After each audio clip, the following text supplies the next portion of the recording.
4982 নম্বর হাদিস আবু দাউদের মধ্যে এসেছে, মুসনাদ আহমদের মধ্যে হাদিসটা এসেছে।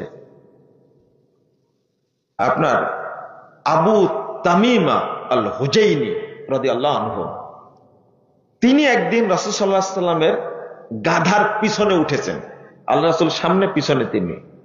তো গাধা যাওয়ার সময় হোঁচট খাওয়া বুঝেন তো, যখন হোঁচট খেয়েছে তখন আবু তামিমা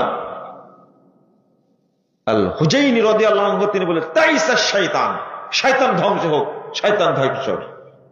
তখন আল্লাহ রাসূল সাল্লাল্লাহু আলাইহি ওয়াসাল্লাম বলেছেন, লা তাকুল তাইসা শয়তান, এই তুমি তাইসা শয়তান বলো না, যদি বলো তুমি এটা ফাতাজামা আয় তাখাফারা তাফাখারা, শয়তান তখন নিজেকে এত বড় মনে করে, ওয়াকুল বিকুওয়াতি, আমি আমার ক্ষমতা বলে ওকে কি হুসুট খাওয়াইছি, বাধা দিয়েছি। হাত্তা ইয়াকুনা মিসলাল বাইত আও মিসলাল জাবাল, মুসনাদ আহমদের মধ্যে এসেছে, ও অহংকারে ফাটতে ফাটতে ফুলতে ফুলতে বিশাল বিল্ডিং এর মতো বড় হয়। আর একটা হাদিস আসছে মিসলাল জাবাল, পাহাড়ের মতো বড় হয়ে যায় শয়তান। কি বললে?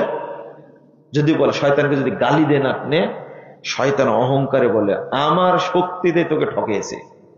এই অহংকার করতে করতে মনে করেন উহুদ পাহাড়ের মতো বড় হয়ে যায়। কে? শয়তান। এবার ওকে রক্ষা, ওকে ওর থেকে রক্ষা পাবেন কি করে?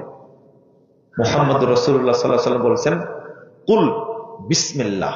কি বলতে হবে? বিসমিল্লাহ।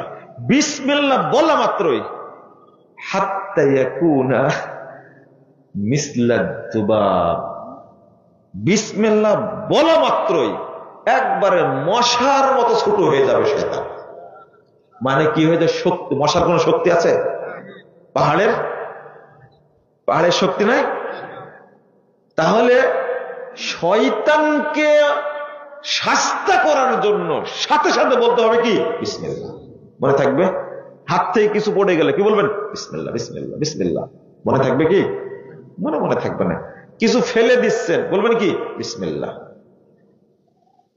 এরকম একটা হাদিসের ঘটনা আছে, আমি ওইদিকে যাচ্ছি না। এই সুন্নাহ কি মনে থাকবে আপনাদের?